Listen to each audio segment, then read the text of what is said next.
யாத்ராகம புத்தகத்தில் கூறப்பட்டுள்ள குத்துவிளக்கின் விளக்கமும் அதன் கேள்வி பதில்களும். குத்துவிளக்கானது பசும் பொன்னினால் பண்ணப்பட்டது. குத்துவிளக்கு பொன்னினால் அடிப்பு வேலையாய் செய்யப்பட்டது. அதன் தண்டுகளும் கிளைகளும் மொக்குகளும் பழங்களும் பூக்களும் பொன்னினால் செய்யப்பட்டது. குத்துவிளக்கின் பக்கங்களில் 6 கிளைகள் இருந்தது. குத்துவிளக்கின் 3 கிளைகள் அதன் ஒரு பக்கத்திலும் குத்துவிளக்கின் 3 கிளைகள் அதன் மறுபக்கத்திலும் விடப்பட்டது. ஒவ்வொரு கிளையிலே வாதுமை கொட்டைக்கு ஒப்பான 3 மொக்குகளும் 1 பழமும் 1 பூவும் இருந்தது. குத்துவிளக்கிலிருந்து புறப்படும் 6 கிளைகளும் அப்படியே இருந்தது. விளக்கு தண்டிலோ வாதுமை கொட்டைக்கு ஒப்பான 4 மொக்குகளும் பழங்களும் பூக்களும் இருந்தது. அதிலிருந்து புறப்படும் 2 கிளைகளின் கீழ் 1 பழமும் வேறு 2 கிளைகளின் கீழ் 1 பழமும் மற்ற 2 கிளையின் கீழ் 1 பழமும் இருந்தது. விளக்கு தண்டிலிருந்து புறப்படும் 6 கிளைகளுக்கும் அப்படியே இருந்தது.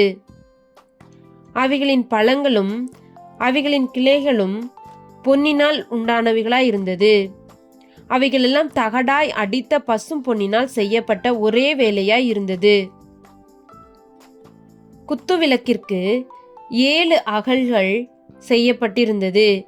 அந்த 7 அகல்களும் நேரெதிராய் எரியும்படிக்கு அவைகள் ஏற்றப்பட கர்த்தர் கட்டளையிட்டார். குத்துவிளக்கின் கத்திரிகளும் சாம்பல் பாத்திரங்களும் பசும் பொன்னினால் செய்யப்பட்டது. குத்துவிளக்கையும் அதற்குரிய பனிமுட்டுகள் யாவையும் 1 தாலந்து பசும் பொன்னினால் பண்ணப்பட்டது. இந்த குத்துவிளக்கு எப்பொழுதும் எரிந்து கொண்டிருக்கும்படி இடித்து பிழிந்த தெளிவான ஒலிவ எண்ணெயை உன்னிடத்தில் கொண்டு வரும்படி இஸ்ரவேல் புத்திரருக்கு கட்டளையிடு என்று கர்த்தர் மோசேக்கு கூறினார். ஆசரிப்பு கூடாரத்தில் சாட்சி சந்நிதிக்கு முன்னிருக்கும் திரைச்சிலைக்கு வெளிப்புறமாக ஆரோனும் அவன் குமாரரும் சாயங்காலம் தொடங்கி விடியற்காலம் மட்டும் கர்த்தருடைய சந்நிதியில் இந்த குத்துவிளக்கை எரிய வைக்க கடவர்கள். இது இஸ்ரவேல் புத்திரருக்கு தலைமுறை தலைமுறையாக நித்திய கட்டளையாய் இருக்க வேண்டும் என்று கர்த்தர் கட்டளையிட்டார். இந்த குத்துவிளக்கானது வாசஸ்தலத்தின் தென்புறமாக வைக்கப்பட்டது. இந்த குத்துவிளக்கிற்கு எதிரே சமூகத்தப்ப மேஜை வைக்கப்பட்டது. யாத்ராகம புத்தகத்தில் குத்துவிளக்கு. யாத்ராகமம் அதிகாரம் 25 வசனங்கள் 31 முதல் 39 வரை. கர்த்தர் சீனாய் மலையில் குத்துவிளக்கை மோசேக்கு காண்பித்த மாதிரி. அதிகாரம் 27, 20, 21 வசனங்களில் குத்துவிளக்கு எப்பொழுதும் எரிந்து கொண்டிருக்கும்படி அதற்கு தேவையான எண்ணெயை செய்வதற்கு கர்த்தர் மோசேக்கு கட்டளையிடுதல். அதிகாரம் 37, 17 முதல் 24 வசனங்களில் மோசே பெசலெயேலுக்கு கற்பித்தபடி அவன் குத்துவிளக்கை செய்தது.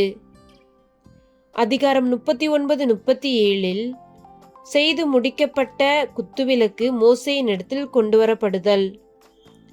அதிகாரம் 40, 4, 24, 25 வசனங்களில் ஆசரிப்பு கூடாரத்தில் குத்துவிளக்கு வைக்கப்பட வேண்டிய இடத்தை கர்த்தர் மோசேக்கு கற்பித்தலும் மோசே அந்த இடத்தில் குத்துவிளக்கை வைத்தலும். குத்துவிளக்கை குறித்த கேள்வி பதில்கள். கேள்வி: குத்துவிளக்கு எதினால் உண்டாக்கப்பட வேண்டும்? பதில்: பசும் பொன்னினால். கேள்வி: குத்துவிளக்கின் தண்டும் கிளைகளும் மொக்குகளும் பழங்களும் பூக்களும் எதினால் செய்யப்பட வேண்டும்? பதில்: பொன்னினால். கேள்வி: குத்துவிளக்கு எப்படிப்பட்ட வேலையாய் செய்யப்பட வேண்டும்? பதில்: அடிப்பு வேலையாய். கேள்வி: குத்துவிளக்கில் எத்தனை கிளைகள் இருக்க வேண்டும்? பதில்: 6 கிளைகள். கேள்வி: குத்துவிளக்கின் ஒவ்வொரு கிளையிலும் வாதுமை கொட்டைக்கு ஒப்பான எத்தனை மொக்குகளும் எத்தனை பழமும் எத்தனை பூவும் இருக்க வேண்டும்? பதில்: 3 மொக்குகளும் 1 பழமும் 1 பூவும் இருக்க வேண்டும். கேள்வி: குத்துவிளக்கின் விளக்கு தண்டில் வாதுமை கொட்டைக்கு ஒப்பான எத்தனை மொக்குகளும் பழங்களும் பூக்களும் இருக்க வேண்டும்? பதில்: 4 மொக்குகளும் பழங்களும் பூக்களும் இருக்க வேண்டும்.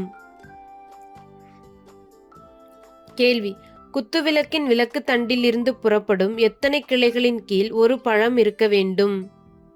பதில் 2 கிளைகளின் கீழ். கேள்வி: குத்துவிளக்கில் எத்தனை அகல்கள் செய்யப்பட வேண்டும்? பதில் 7 அகல்கள். கேள்வி: குத்துவிளக்கின் 7 அகல்களும் எப்படி எரிய வைக்கப்பட வேண்டும்? பதில் நேரெதிராய். கேள்வி: குத்துவிளக்கின் கத்திரிகளும் சாம்பல் பாத்திரங்களும் எதினால் செய்யப்பட வேண்டும்? பதில் பசும் பொன்னினால்.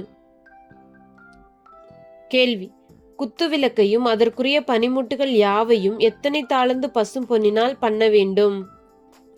பதில் 1 தாலந்து பசும் பொன்னினால். கேள்வி: குத்துவிளக்கை எப்பொழுதும் எரிந்து கொண்டிருக்கிறதற்காக எந்த எண்ணெயை இஸ்ரவேல் புத்திரர் கொண்டு வரும்படி கர்த்தர் கட்டளையிட்டார்? பதில் ஒலிவ எண்ணெய்.